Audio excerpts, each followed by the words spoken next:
28 ফেব্রুয়ারি বাংলাদেশে নতুন রাজনৈতিক দল আত্মপ্রকাশ করবে। নতুন দল আত্মপ্রকাশ হওয়ার পরে দেখুন কি ভয়ঙ্কর তাণ্ডবগুলো চলছে। সাধারণ মানুষ এবং শিক্ষার্থীরা আবারও কেঁপেছে এবং নাহিদ এবং সার্জিসের কি হয় আপনারা দেখতে পারবেন বাংলাদেশ। এদিকে জুমার পর সমন্বয়কদের রাজনৈতিক দল আত্মপ্রকাশ হওয়ার পর থেকেই ভয়াবহ পরিস্থিতি তৈরি হয়। সাধারণ শিক্ষার্থী জনগণ আবারও রাজপথে নেমে তাণ্ডব করছে। অন্যদিকে ডক্টর ইউনূসের উপরেও প্রভাব পড়ে, তাকে সবাই দোষারোপ করছে। তাহলে এই ক্ষমতার চেয়ারটিতে আবারও কে বসবে?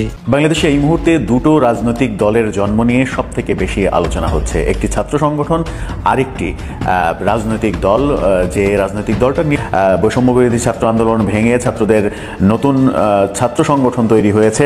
28 ফেব্রুয়ারি ছাত্রদের আপনার নতুন কমিটি আপনার আত্মপ্রকাশ করার কথা ছিল। বিশেষ করে আজকেই কিন্তু যে হট্টগোল ইতিমধ্যে বাংলাদেশে লাগছে এই বৈষম্য বিরোধী ছাত্র আন্দোলনের যে নতুন কমিটি, এটিকে নিয়ে, এটি আসলে শুরুর প্রথম দিক দিয়ে কিন্তু তাদের বিশৃঙ্খলা দিয়ে শুরু হয়েছে। ডক্টর মোহাম্মদ ইউনূস স্যার একটা স্বপ্ন দেখছিলেন অনেক আগে, এই স্বপ্নটা ওনার পূরণ হইতে যাচ্ছে। হ্যাঁ, হইতে যাচ্ছে। তবে গণতন্ত্র যে দিল্লিকার লাড্ডু, এটা আমাদের মাথায় রাখতে হবে। হ্যাঁ, এটা আমাদের মাথায় রাখতে হবে। বাংলাদেশ গণতান্ত্রিক ছাত্র সংসদ, এটা কোনো নাম হইল না, ওই নামও নাই। রাজনীতি মুক্ত করার দাবি তুলে এখন নিজেরাই রাজনৈতিক সংগঠন গড়ায় মিশ্র প্রতিক্রিয়া বিভিন্ন ক্যাম্পাসে। বৈষম্য বিরোধী ছাত্র আন্দোলনের হাত ধরে আসা বাংলাদেশ গণতান্ত্রিক ছাত্র সংসদকে সাথে বিভিন্ন জেলা থেকে বাস এসেছে খুব সকাল সকাল। তারা মূলত আজকে এই যে নতুন যে রাজনৈতিক দলের আত্মপ্রকাশ অনুষ্ঠান, সেই অনুষ্ঠানে তারা অংশগ্রহণ করবেন এবং বয়সে সবাই বেশ নেতৃত্বের জায়গায় নতুন রাজনৈতিক নেতৃত্ব তৈরির জন্য আজকে যে মহা সমাবেশের আয়োজন করছে বিএনপি এবং জামাতের যারা নেতাকর্মী আছেন, ফিলিংসটা আসলে কেমন?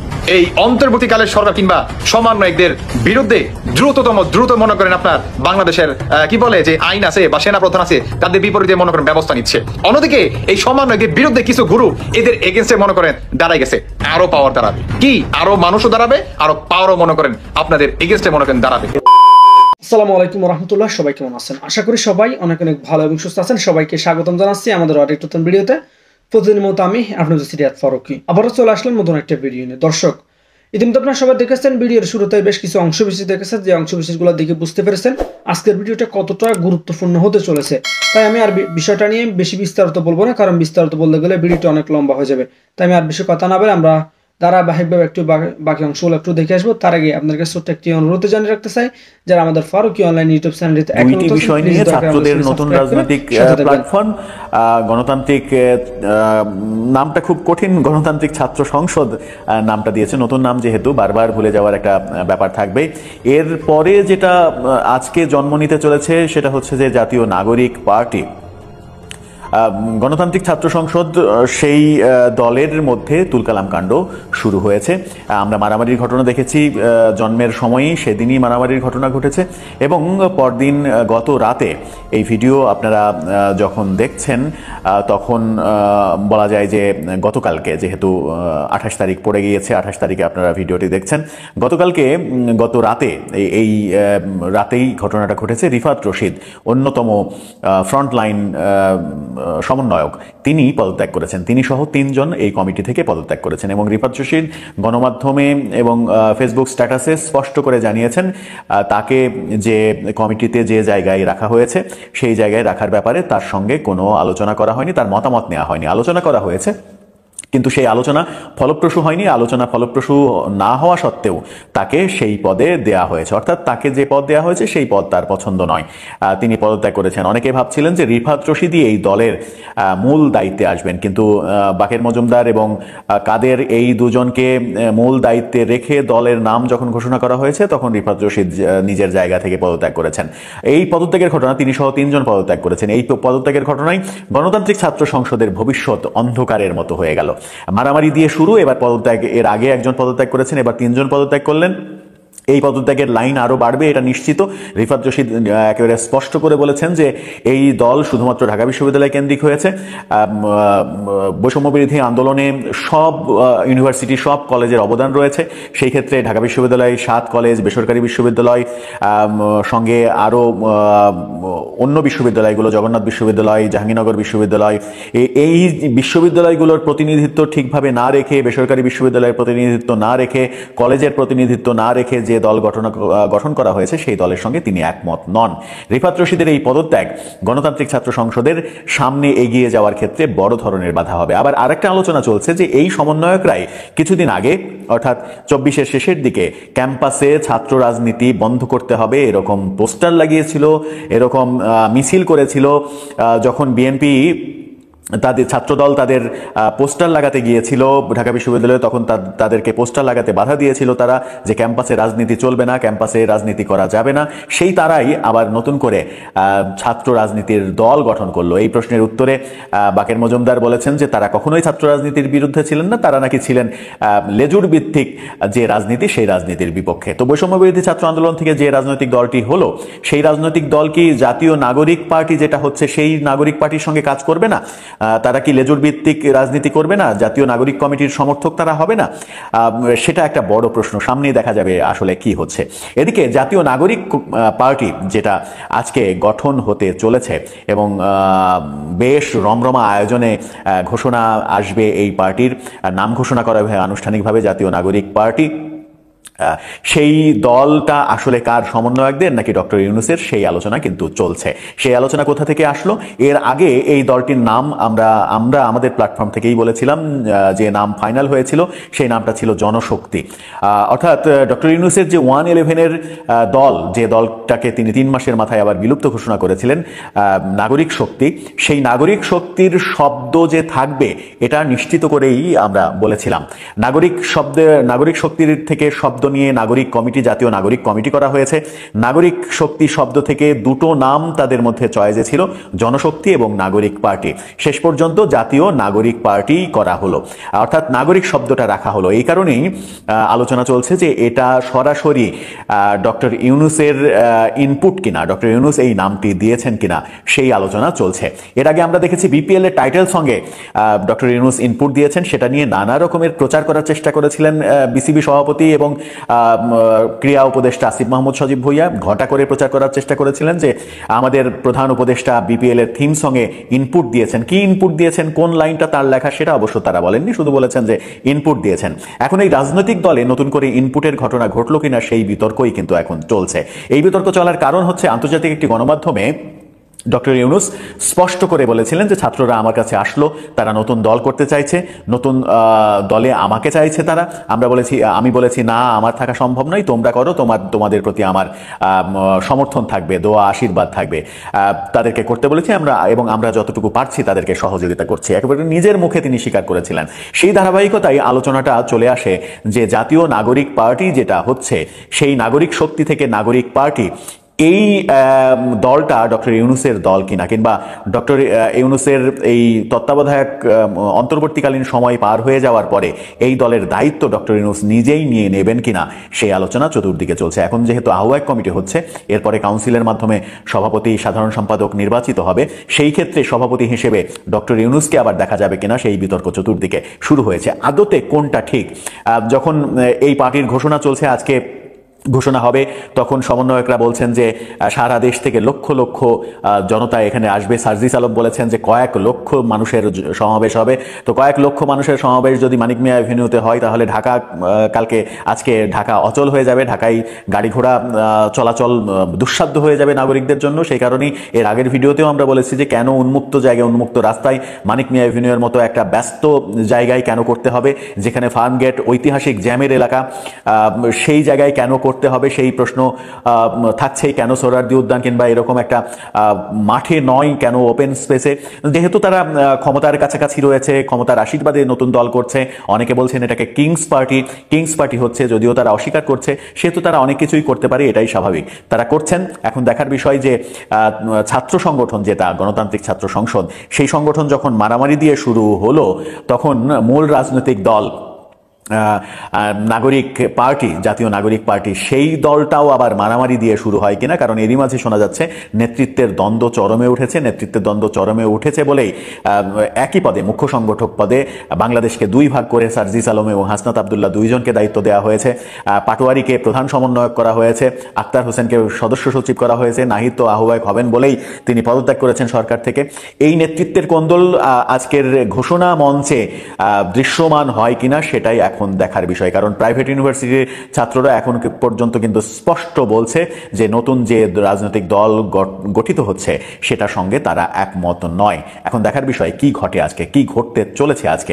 দর্শক, আপনার কি মনে হয় শেষ পর্যন্ত কি ঘটবে? ছাত্র রাজনীতির ছাত্রর যে সংগঠন সেটা মারামারি দিয়ে, এবং তারপরে পদত্যাগের নাটক চলছেই, শুরু হয়েছে মারামারি দিয়ে। মনের দুঃখ মনে চাপা রাইখা যে পথ চলি, 17 বছর পার করিলাম, কত কাদাম কত মরলাম, নাই কে রে তোর স্মরণে, বুড়া হইব তোরই কারণে। গলাটা ভালো না, তবে গানটার অর্থ নিশ্চয়ই বুঝতে পারছেন। মানে ফিলিংসটা আসলে কেমন হয় যে দীর্ঘদিন যাবৎ 17 বছর বিএনপি এবং জামাত দুই দলের অনেক নেতা ফাঁসিতে ঝুলেছেন, জেল খেটেছেন, মারা গেছেন। শেখ হাসিনার সরকারের পতনের জন্য ধীরে ধীরে যে প্ল্যাটফর্মটা তারা তৈরি করেছেন, একদম সর্বশেষ পর্যায়ে এসে একটা টোকা দিয়া সেই সরকারকে ফেলে দেওয়ার পর আগামী দিনের রাষ্ট্র ক্ষমতায় যাওয়ার জন্য বা নতুন বাংলাদেশ 53 বছরের যে রাজনীতির সংস্কৃতি সেটাকে দূরে ঠেলে নেতৃত্বের জায়গায় নতুন রাজনৈতিক নেতৃত্ব তৈরির জন্য আজকে যে মহা সমাবেশের আয়োজন করছে বিএনপি এবং জামাতের যারা নেতাকর্মী আছেন, ফিলিংসটা আসলে কেমন? আমরা অনলাইনে দেখতে পাচ্ছি গেল 6 মাস আগেও বা এই সরকার গঠনের পরপরও সমন্বয়কদের জন্য বিএনপি এবং জামাতে যে সকল নেতাকর্মীদের প্রচন্ড ভালোবাসা ছিল, বাট যখনই তারা রাজনৈতিক দলের ঘোষণা দিল ভালোবাসায় টান পড়েছে। তবে টান পড়ুক আর না পড়ুক, সবার দৃষ্টি এখন ক্ষমতা। তো সেই ক্ষমতাকে আগামী দিনে নিজেদের কন্ট্রোলে নেওয়ার জন্য ঢাকা ইউনিভার্সিটি কর্তৃক একটা যে শিক্ষার্থীদের বন্ধুদের দল আছে, এটা আমরা বন্ধুদেরই, কারণ তারা একে অন্যের পরিচিত আজকে 3 থেকে 4 বছর বা 5 বছর সেই ভিপিনের হাত থেকে আজকের দিন জাতীয় নাগরিক পার্টি আর কয়েক ঘন্টা পরে বাংলাদেশ হয়তো নতুন কিছু দেখতে যাবে। আর আজকে জানান দেওয়া হচ্ছে পুরো বাংলাদেশ কাঁপাই দেওয়ার জন্য যে এই জাতীয় নাগরিক পার্টি আগামী দিনে কতটুকু ক্ষমতার কাছাকাছি যেতে পারবে। কথা বলছি এই মুহূর্তে, আমি যখন কথা বলছি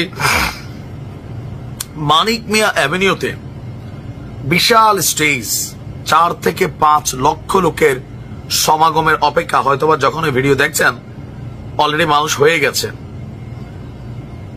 তো এই সিচুয়েশনটা বিএনপি এবং জামাতের জন্য আসলে বিষয়টা কেমন? ডক্টর ইউনূস সরকারের উপর টোটালি আস্থা হারিয়ে ফেলেছে বিএনপি, কারণ এই যে পার্টি যেটা তৈরি হচ্ছে, ডক্টর ইউনূসের দীর্ঘদিনের একটা স্বপ্ন ছিল যেটা নিজে পারেন নাই, আজকে ছাত্রদের মাধ্যমে তিনি এটা কেউ কেউ বলছেন যে করিয়ে দেখেছেন, আশ্বস্ত করেছেন।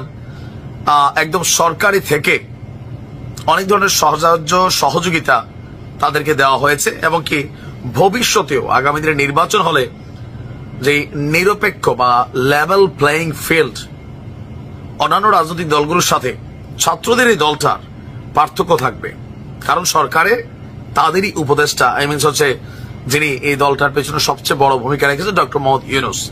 অপরদিকে নাহিদ এবং আসিফ এবং মাহফুজ তারা কিন্তু ক্ষমতাতে আছে, একজনের সিট আরেকজন নিচ্ছে, বাট কন্ট্রোলিং রাখছে সরকারের উপর। তো একটা নতুন রাজনৈতিক দল, দেখেন এই দেশের মানুষের কিন্তু চাওয়া ছিল, এটা বাস্তব, যে গতানুগতিক দ্বারায় আওয়ামী লীগের বিপরীত বিএনপি, বিএনপির বিপরীত আওয়ামী লীগ, আর বাকিরা হচ্ছে পরজীবী। কারণ এককভাবে জামাত জীবনে পাশ করতে পারবে না, জাতীয় পার্টিও পারবে না। তো আওয়ামী লীগ বিএনপির কাঁধে তারা ভর করেছিল এত বছর, এখন যার যার রাগাতে আবার তারা বিচ্ছিন্ন হয়েছেন। এখন ছাত্ররা যেই গতিতে এগুচ্ছে, মানুষের মধ্যে একটা বড় অংশ তাদেরকে সাপোর্টও করছে যে আসলে পরিবর্তন দরকার, নতুন একটা বাংলাদেশ দরকার। বাট সেই নতুন বাংলাদেশের জন্য আমাদের যে রাজনৈতিক দলগুলা গেল 17 বছর তারা অপেক্ষা করেছিলেন ক্ষমতার জন্য, এখন আশ্বস্ত করছেন যে কোথাও না কোথাও মানুষের বিশ্বাসের জায়গাটা হারাই গেছে। জামাতের ব্যাপারে মানুষের বক্তব্য ধর্ম ব্যবসায়ীর দল, বিএনপির ব্যাপারে মানে ওই যে মুদ্রার এই পিঠ, এক সাপের 2 বিষ, ধানের শীষা নৌকা, এরকম বক্তব্য কিন্তু আছে। একটা হিউজ চ্যালেঞ্জিং সিচুয়েশন তৈরি হবে আগামী দিনের নির্বাচন, এটা মনে রাখেন। কারণ ছাত্ররা হুট করে যে অবস্থানটা তৈরি করছে, এই ঝড়টারে হালকা নিচ্ছিল এতদিন বিএনপি। আজকে হয়তোবা যদি সমাগমে তারা 4-5 লাখ মানুষের উপস্থিতি করে ফেলে, it's a huge massive message. আর দিন শেষে আমি আবার আশ্চর্য হব না ছাত্রদের রাজনৈতিক দল যদি শক্তিশালী হয়ে যায়, যে বিএনপি এবং জামাত আবারও আওয়ামী লীগকে হারানোর জন্য এত বছর একজোট ছিল, এবার হয়তো ছাত্রদের বিপরীতে তারা একজোট হইলেও হইতে পারে। পরিস্থিতি কিন্তু এমন তৈরি হইতেও পারে আলাদা আলাদা হাঁটলে।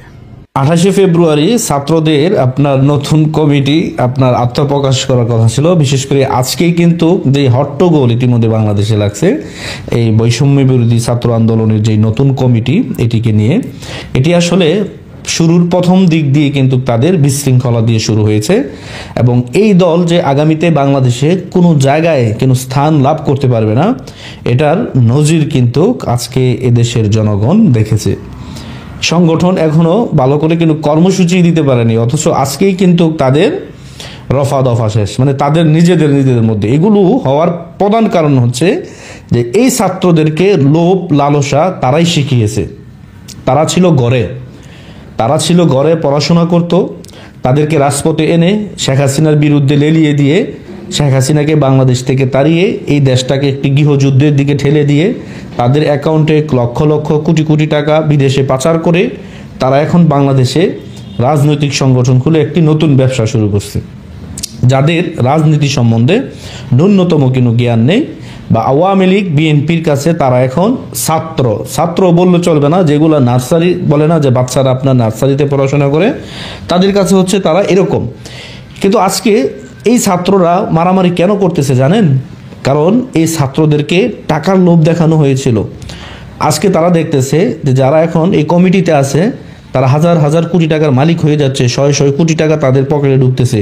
অথচ এই আন্দোলন করে যারা এখন অসুস্থ এবং কি ঘরে অবস্থান করতেছে তারা কিন্তু বেনিফিট পাচ্ছে না। তারা এখন চিন্তা করতেছে আমরা কেন শেখ হাসিনার বিরুদ্ধে আন্দোলন করলাম, কেন শেখ হাসিনাকে দেশ থেকে আমরা তাড়িয়ে দিলাম। এগুলো হচ্ছে যারা আন্দোলনে গেছে তারা এখন প্রকাশ্যে না বললেও মনে মনে এখন এই কথাগুলো বলে।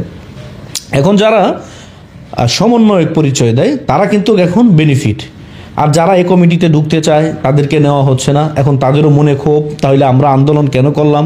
আমরা তো এখন মানে আওয়ামী লীগেরও শত্রু, বিএনপিরও শত্রু, সবার শত্রু।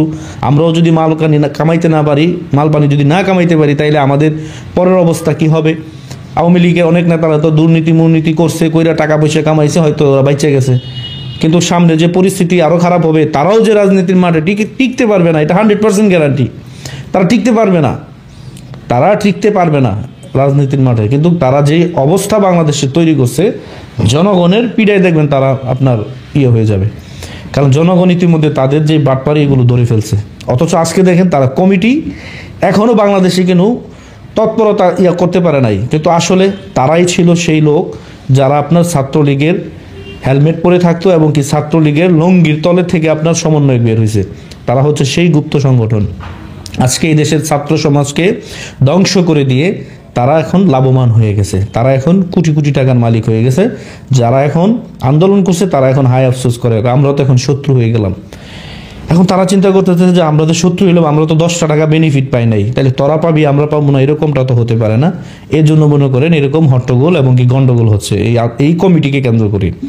তাইলে আপনি বুঝতেই পারতেছেন যে এই কমিটি বাংলাদেশের কোথাও গিয়ে দাঁড়াতে পারবে না, রাজনীতির ব্যানারে কোথাও গিয়ে দাঁড়াতে পারবে না। যেমন খাইবো আওয়ামী লীগের দৌড়ানি, তেমন খাইবো বিএনপির দৌড়ানি, জাতীয় পার্টির দৌড়ানি, আরও যে রাজনৈতিক সংগঠন আছে তারাও এখন তাদের উপর চড়া হয়ে বসে আছে। তারা সবাই সন্দেহ করতেছে যে এই দল ডক্টর ইউনূস চাচ্ছে যে তাদেরকে ভর করে সে যেন ক্ষমতায় চলে যেতে পারে, বাংলাদেশের একটি যে কোনো পদে সে আসতে পারে, যেমন রাষ্ট্রপতি হোক, প্রধানমন্ত্রী হোক, এরকম একটা স্বপ্ন ইতিমধ্যে কিন্তু ইউনূস দেখতেছে এই ছাত্রদেরকে দিয়ে। কিন্তু আসলে তাদেরকে দিয়ে কিচ্ছু হবে না, দেশে তারা কিছু করতেও পারবে না, কারণ তারা ইতিমধ্যে বিক্রি হয়ে গেছে টাকার কাছে। তারা টাকার কাছে অলরেডি অনেক আগেই বিক্রি হয়ে গেছে, কারণ তাদের নৈতিকতা তারা হারিয়েছে। আরও যে উপদেষ্টা নাহিদ বলে না যে আমি উপদেষ্টার পদ ছেড়ে রাজনীতিতে আসলাম, বা এটা কেন আসছে আর কিছুদিন পর আপনারা বুঝতে পারবেন। সেও তো তার দায়িত্বে থাকা অবস্থায় কোটি কোটি টাকা সে আপনার হাতিয়ে নিয়েছে। এগুলোর কিন্তু প্রমাণ ইতিমধ্যে দিচ্ছে, বিভিন্ন মিডিয়া বলতেছে। সে বলে যে আমি তো এত টাকা আমার অ্যাকাউন্টে লেনদেন হয়েছে। বাংলাদেশ থেকে ভাই টাকা পাচার যারা করছে আওয়ামী লীগের সময়, যারা আপনার দুর্নীতিবাদ ছিল, তারা কি নিজের অ্যাকাউন্ট দিয়ে টাকা পাচার করছে? এগুলো কি জনগণকে বোকার স্বর্গে বসবাস করে? কি বুঝাইতে চান এগুলো? ছাত্র রাজনীতি আজকেই শেষ, মানে আজকে আপনাদের শুরু ছিল, আজকেই আপনাদের শেষ। কারণ সামনে আপনারা আগামীতে কোথাও গিয়ে এই ছাত্র রাজনীতিবিদরা দাঁড়াতে পারবে না বাংলাদেশের, আমি বলে দিলাম। কেন দাঁড়াতে পারবে না? কারণ তারা এখন কয়েকটি দলের শত্রু হয়ে গেছে, কারণ এই ছাত্র সমাজকে ধ্বংসের মুখে ঠেলে দেওয়ার কারণে আজকে তাদের মধ্যে লোভ তৈরি হয়েছে। ছাত্ররা এখন ভাবতেছে টাকায়, আরে রাজনীতি করলেই তো টাকা। এখন তাদেরকে আপনার এইগুলো কিন্তু তারা আগে বুঝতো না, এখন তাদেরকে এগুলো বুঝায়া তাদেরকে এখন খাবার দিচ্ছে না, বাঘ কিন্তু তাদেরকে দেয় না, না দেওয়ার কারণে আজকে কিন্তু তারা এরকম আপনার উচ্ছৃঙ্খল হয়ে গেছে, উগ্র হয়ে গেছে। এইগুলোর দায় আবার কে নেবে? এই সমন্বয়কদেরকে নিতে হবে। এই রাষ্ট্রের ছাত্র সমাজের শিক্ষাকে ধ্বংস করার জন্য এই ছাত্রদের নতুন দল শুক্রবার আত্মপ্রকাশ করতে যাচ্ছে, যেটি তার চূড়ান্ত নামটি অবশেষে জানা গেছে, এনসিপি, ন্যাশনাল সিটিজেন পার্টি, জাতীয় নাগরিক পার্টি, অর্থাৎ জাতীয় নাগরিক কমিটি থেকে জাতীয় নাগরিক পার্টি। নাগরিক শব্দটা কিন্তু রয়ে গেছে এবং সেখান থেকে এই গুঞ্জনটি আরো তীব্রতর হচ্ছে। প্রশ্নটি যেটি গুরুতর আকারে উঠেছে, তাহলে কি 1/11-এর সময় জন্ম নেওয়া ডক্টর মোহাম্মদ ইউনূসের যে দলটি ছিল নাগরিক শক্তি, সেটিরই আপডেটেড কোনো ভার্সন কিনা? এবং একই সঙ্গে প্রশ্ন উঠেছে যে কারা এই নতুন দলের শুক্রবার আত্মপ্রকাশ মঞ্চে উঠতে যাচ্ছেন, কারা যোগ দিতে যাচ্ছেন, সে বিষয়ে কথা বলবো। তার আগে নাগরিক শক্তির আপডেটেড ভার্সন নাগরিক পার্টি কিনা, আমি শুধু দুটো বিষয়ের যোগসূত্রটা আপনাদের সামনে তুলে ধরি। এ যাবৎকাল পর্যন্ত, মানে 5 আগস্ট বা 8 আগস্টের পর থেকে আমাদের প্রধান উপদেষ্টার যে কটি ইন্টারভিউ করা হয়েছে গণমাধ্যমের পক্ষ থেকে, তার মধ্যে নিঃসন্দেহে নিউ এজের সম্পাদক সিনিয়র সাংবাদিক নুরুল কবিরের যে ইন্টারভিউটি অবশ্যই তাক লাগিয়ে দেওয়ার মতন। সেই ইন্টারভিউর একটি জায়গায় প্রশ্ন ছিল নুরুল কবিরের, আমাদের তারিখটা আগে একটু মনে রাখা দরকার। এই ইন্টারভিউটা প্রকাশ পেয়েছিল 29শে ডিসেম্বর 2024-এর। তো সেখানে প্রশ্ন ছিল যে দলটি গঠন করা হয়েছিল 1/11-এর সময়, নাগরিক শক্তি, সেই নাগরিক শক্তির সঙ্গে ছাত্রদের নাগরিক কমিটির চিন্তার বা ভাবনার কোনো সম্পর্ক আছে কিনা, অর্থাৎ জাতীয় নাগরিক কমিটি যেটা করা হয়েছিল ছাত্রদের। ডক্টর মোহাম্মদ ইউনূসের উত্তর ছিল নাগরিক শব্দটা কমন আছে, তাছাড়া আমার সঙ্গে তাদের কোনো আলোচনা হয়নি, তারা শব্দটা কোথায় পেল আমি জানি না, আমার কাছ থেকে কোনো পরামর্শ নেওয়া হয়নি বা আমার সঙ্গে এই বিষয়ে কোনো আলাপ হয়নি, একেবারেই অ্যাভয়েড করেছিলেন আমাদের প্রধান উপদেষ্টা। কিন্তু 1 মাস পরে এসে দ্য ফিনান্সিয়াল টাইমস, আন্তর্জাতিক গণমাধ্যম লন্ডন ভিত্তিক, সেইখানে আবার যে ইন্টারভিউটি প্রকাশ করা হয়েছিল, তিনি যখন সুইজারল্যান্ডের দাভোসে গিয়েছিলেন একটি অর্থনৈতিক সম্মেলনে যোগ দিতে, সেখানে দ্য ফিনান্সিয়াল এক্সপ্রেস তার ইন্টারভিউ করেছিল, যেটি প্রকাশ হয়েছিল 29শে জানুয়ারি। তো 1 মাস পর সেইখানে তিনি কিছু মন্তব্য করেছিলেন ছাত্রদের নতুন দল সম্পর্কে। সেখানে তিনি কি বলেছিলেন? তিনি বলেছিলেন যে ছাত্ররা বলছে, যে তার উদ্দেশ্যে বলছে, কেন আপনি আপনার বা আমাদের নিজস্ব দল গঠন করেন না, আমরা একটা সুযোগ নেব। তারা বলেছে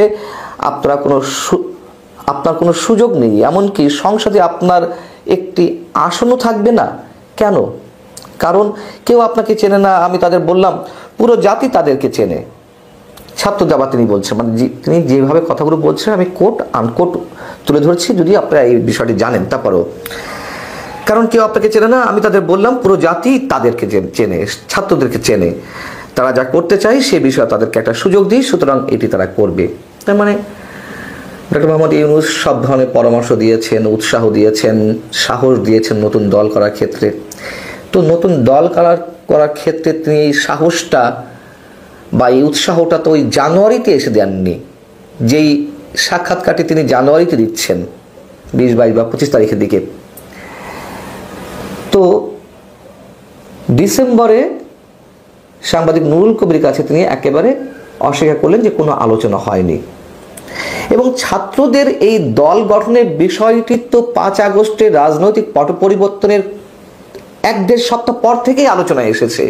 যখনই আলোচনায় এলো তখনই ছাত্র নেতৃত্বের মধ্যে একটা দ্বন্দ্ব তৈরি হলো। কেউ চাচ্ছিল যে নতুন দল আসুক, কেউ চাইছিলেন যে না নতুন দলের কোনো প্রয়োজন নেই, তাদের যেটি লক্ষ্য সেটি বাস্তবায়ন হয়ে গেছে, শেখ হাসিনা সরকারের পতন ঘটেছে।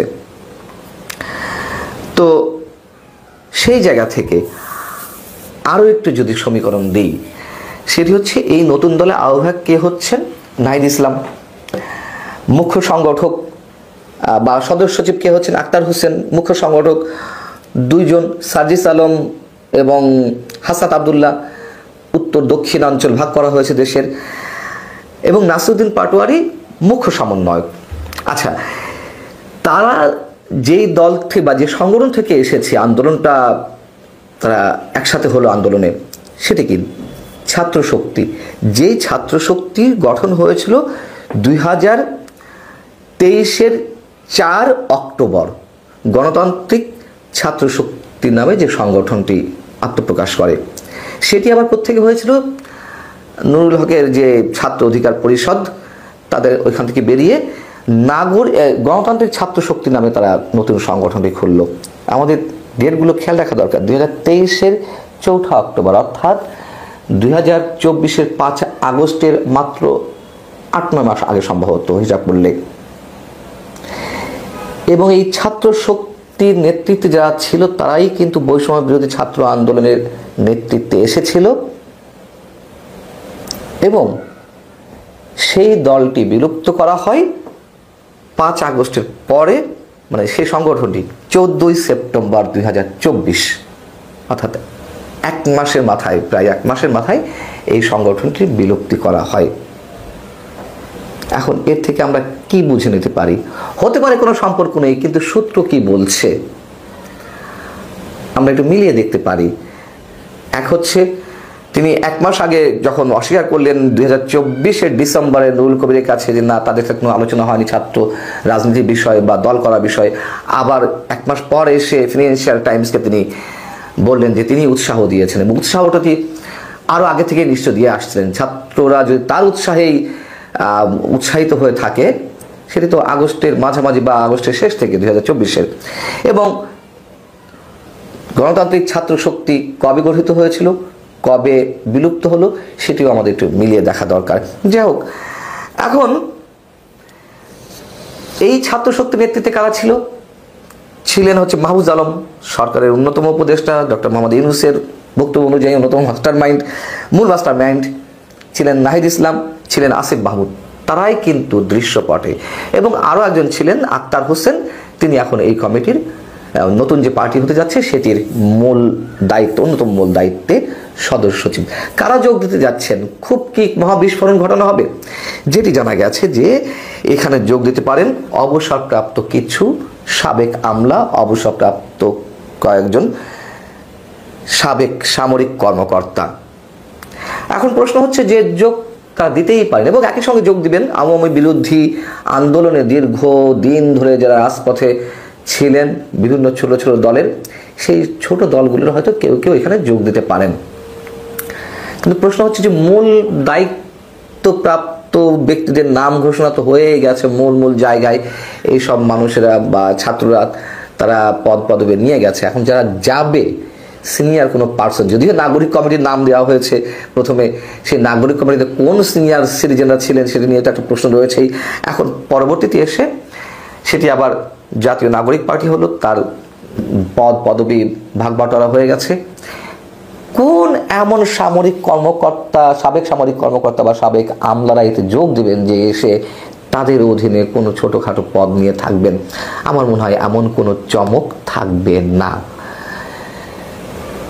যত বেশি ঢাকঢোল, আমরা আজকে যে সারা দেশে আলোচিত এবং সমালোচিত যে খবরগুলো আছে সেগুলো বেশ কিছু ভিডিও আপনাদের মাঝে তুলে ধরার চেষ্টা করেছি, যেগুলো ভিডিও থেকে আপনাদের মতামত অবশ্যই কমেন্ট করে জানাবেন। এখানে আমাদের ব্যক্তিগত কোনো মতামত নেই। আপনারা ইতিমধ্যে ভিডিওগুলো দেখেছেন, যে ভিডিওগুলো দেখে বুঝতে পেরেছেন আজকে ভিডিওটি কতটুকু গুরুত্বপূর্ণ ছিল। তো অবশ্যই যারা এতক্ষণ পর্যন্ত আমাদের সাথে ছিলেন তাদেরকে অসংখ্য ধন্যবাদ জানিয়ে এখানে শেষ করবো আজকের ভিডিও। ভালো থাকবেন, সুস্থ থাকবেন, আল্লাহ হাফিজ।